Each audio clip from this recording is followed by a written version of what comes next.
Влизането на пазара на труда не е прав път. Това е лабиринт с много врати и завои. Корпорация, по-малка компания или може би стартъп. Всеки път води различно и зависи от теб кой ще избереш. За да решиш добре, струва си да знаеш какво има зад вратите и какви инструменти ще ти трябват за пътуването. За да разберете, мислете за компанията като за организъм.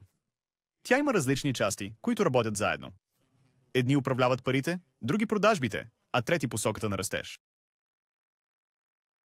Компаниите се различават по начина, по който печелят пари. Някои разчитат на абонаменти, други действат като платформи, свързващи клиенти с доставчици, а трети продават конкретни продукти или услуги. Организациите, както дърветата, преминават през житейски етапи. От млада фиданка, през растеж и зрялост, до промени. От плодовете им могат да покълнат нови идеи и проекти. Има много начини за работа. Трудовият договор дава сигурност.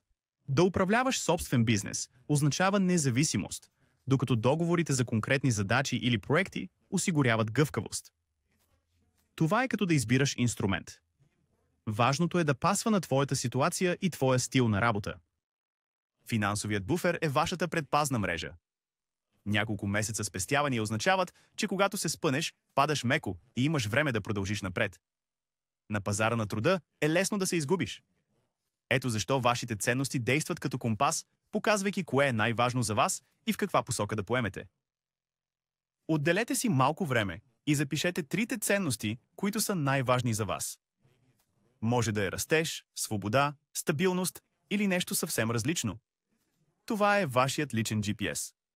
Дава посока, когато се изгубиш сред оферти и чужди съвети. Връщай се към него, когато си несигурен.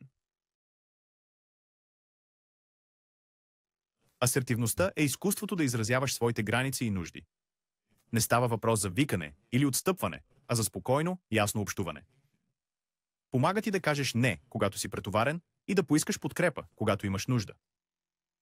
Всеки си има свой дракон. Страх от отхвърляне, промяна или провал. Понякога изглежда огромен, докато не се изправиш срещу него.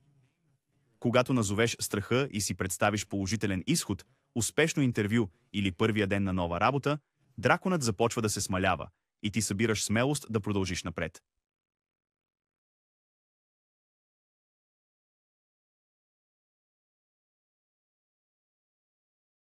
Да си готов да навлезеш на пазара на труда не означава, че спираш да се страхуваш.